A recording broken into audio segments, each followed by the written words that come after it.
तो दोस्तों इस वीडियो में हम लोग पढ़ने वाले इंट्रोडक्शन टू फाइनेंशियल स्टेटमेंट में क्या क्या टॉपिक्स आते हैं इसकी थ्योरेटिकल जान लेंगे और साथ ही में प्रैक्टिकल क्वेश्चन करके भी हम देखेंगे आगे, ठीक है। और साथ में जानेंगे कि कैपिटल और रेवेन्यू आइटम्स कौन कौन से होते हैं और क्या होते हैं, ठीक है। तो चलिए वीडियो को शुरू करते हैं। सबसे पहले जानते हैं फाइनेंशियल स्टेटमेंट होता क्या है। Financial statement are the formal record of the financial activity and position of business organization और इंडिविजुअल, ठीक है। फाइनेंशियल स्टेटमेंट दोस्तों एक रिकॉर्ड होता है जो कि आपकी फाइनेंशियल एक्टिविटी को रिकॉर्ड करता है, आपके बिजनेस पोजीशन को बताता है, ठीक है। या इंडिविजुअल का हो या किसी भी बिजनेस का हो, मतलब पूरी तरह से ये बता देता है कि दोस्तों कि आपका रिकॉर्ड कैसा है, आपकी कंपनी का परफॉर्मेंस कैसा है, ठीक है। यहाँ पे लिखा है दे provided a summary of the financial performance and condition of the entity over a specific period. ये हमको बताता है कि हमारा फाइनेंशियल परफॉर्मेंस क्या है एक स्पेसिफिक टाइम पे, एक स्पेसिफिक पीरियड पे। मतलब हर साल हमारा जो फाइनेंशियल परफॉर्मेंस कितना है ये फाइनेंशियल स्टेटमेंट से ही हमको पता चलता है।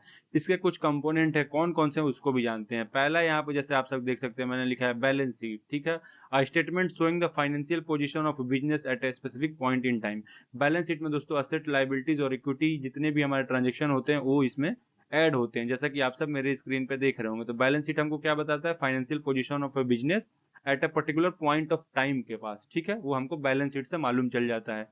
दूसरा हमारा क्या होता है इसमें, इनकम स्टेटमेंट। इनकम स्टेटमेंट को क्या बोलते हैं, प्रॉफिट एंड लॉस सेटलमेंट, ठीक है, स्टेटमेंट बोलते हैं इसको। ये क्या होता है उसको भी जान लेते हैं। A statement that shows the business financial performance over specific period is month, quarter और ईयर।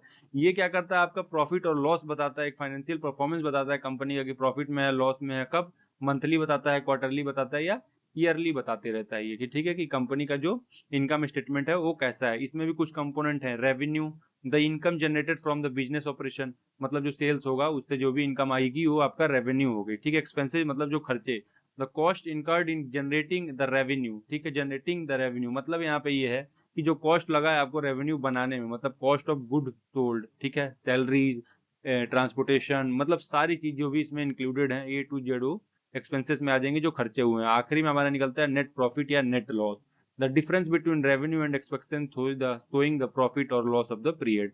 अगर रेवेन्यू ज्यादा है एक्सपेंस कम है तो जाहिर सी बात प्रॉफिट होगी, एक्सपेंस ज्यादा है रेवेन्यू कम हुआ है तो लॉस होगी। तो ये हमको कैसे पता चलेगा, प्रॉफिट एंड लॉस स्टेटमेंट से, ठीक है। तीसरा जो इसमें अकाउंट होता है वो होता है यहाँ पे दोस्तों कैश फ्लो स्टेटमेंट, ठीक है। हर कंपनी को बनाना पड़ता है ये सारे अकाउंट। कैश फ्लो स्टेटमेंट है statement that shows the inflow and outflow of cash with in a business over a specific period. यहाँ पे ये बताया जा रहा है दोस्तों कि कैश फ्लो स्टेटमेंट में इनफ्लो और outflow of cash with in the business का मतलब है कैश का कितना आना और कैश का कितना जाना है कि बिजनेस क्या, बिजनेस में एक स्पेसिफिक पीरियड के टाइम पे, मतलब एक साल में कितना कैश आया कितना गया, ये हमको कैश फ्लो से ही पता चलता है। इसमें हमको क्या क्या बनाना पड़ता है, ऑपरेटिंग एक्टिविटी, इन्वेस्टिंग एक्टिविटी और फिनेंसिंग एक्टिविटी। क्या होता है operating investing, cash flow related to the primary operate of the business. Investing cash flow related to purchase of sale of asset.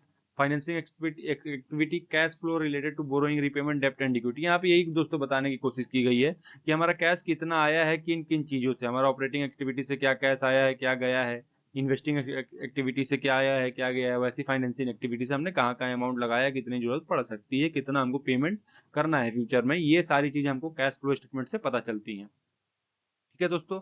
ये तीन आपके जो मेन कंपोनेंट थे जो कि आपके ये हैं इनकम के और बैलेंस शीट, ये किस चीज के हो गए, फाइनेंशियल स्टेटमेंट के अंदर तीन कंपोनेंट आपके जो देखे आपने, ये तीनों मेन है जो हर एक कंपनी को बनाने पड़ते हैं। यहाँ नेक्स्ट बात करते हैं हम लोग statement of change in equity. ये भी एक है दोस्तों, एडिशनली है, जिसको मैं आपको बता देता हूँ ये क्या होता है। इसमें दोस्तों ये पता चलता है कि जो हमारा ओनर था वो कहीं से पेमेंट लाया तो नहीं है, मतलब कैपिटल एडिशनल लगाया है नहीं लगाया, उसकी इक्विटी चेंज हो रही है नहीं हो रही है, डिविडेंड तो पेड किया है नहीं किया है, डिविडेंड तो अपना कंपनी में लगा लिया है, रिटेन अर्निंग एक प्रॉफिट का पार्ट होता है वो भी कंपनी में इंक्लूड कर लिया है।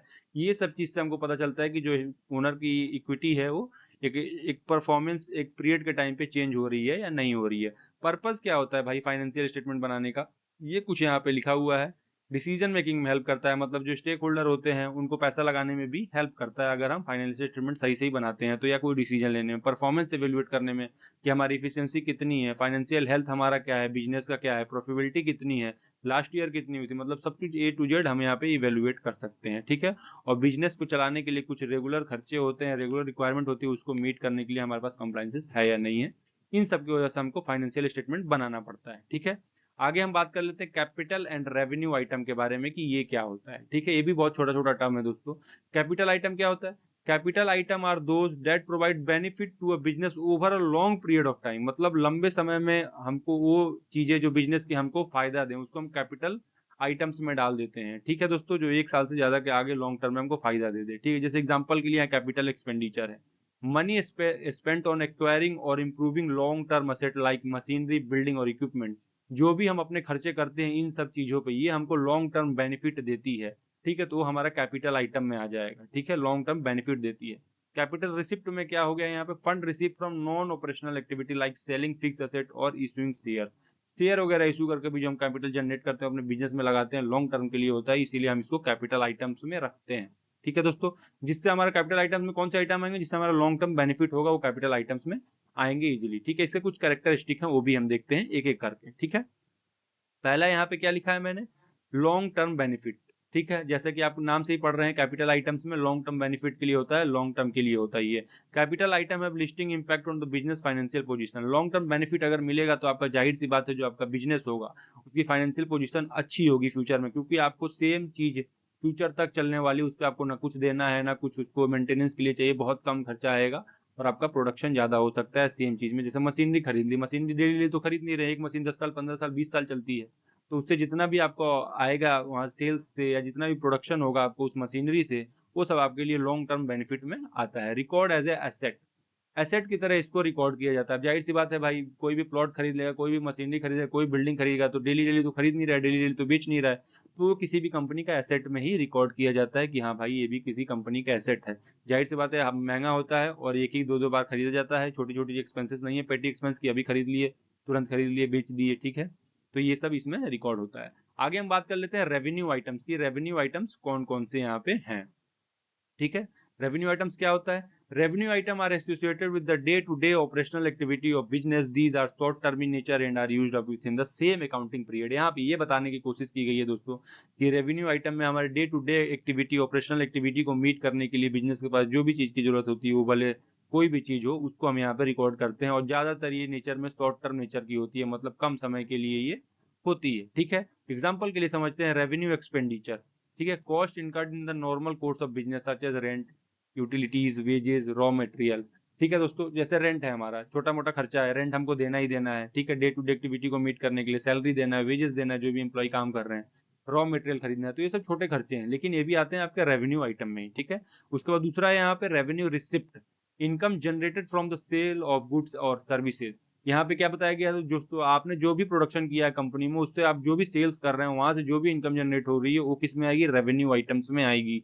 इंटरेस्ट उस पर जितना मिला वो भी रेवेन्यू आइटम में आएगा। ठीक है, यार रेंट वगैरह कहीं से आपको मिल रहा है आपकी मशीनरी पे, आपकी बिल्डिंग पे या किसी चीज में, तो आपका यहाँ पे रेवेन्यू रिसिप्ट में आएगा। तो रेवेन्यू रिसिप्ट में कौन से आएंगे, जो day to day operational activity को मीट करने के लिए जो भी बिजनेस में चीजें यूज होती हैं, शॉर्ट टर्म के लिए यूजुअली ये चीजें होती हैं जो कि वन अकाउंटिंग पीरियड के लिए होती है, मतलब 1 साल के लिए, एक टेन्योर के लिए ही होती है ये सब। तो ये सारी चीज आपके रेवेन्यू आइटम में आएगी। और कैपिटल आइटम मैंने बता दिया जो लॉन्ग टर्म आपको बेनिफिट दे। इसके क्या कैरेक्टरिस्टिक है वो भी देख लेते हैं यहाँ पे।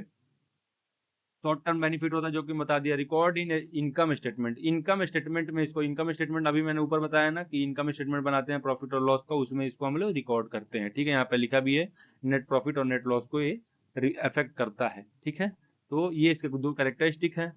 तो होप करता हूँ कि आपको ये पूरा पॉइंट एक एक करके जो मैं समझाया हूँ समझ में आ गया होगा। अगर अभी भी कोई प्रॉब्लम है दोस्तों तो आप हमें यूट्यूब पे कमेंट करिए, हम आपको तुरंत गाइड करने की पूरी कोशिश करेंगे। ठीक है दोस्तों, चलिए मिलते हैं अगली वीडियो में, तब तक के लिए जय हिंद।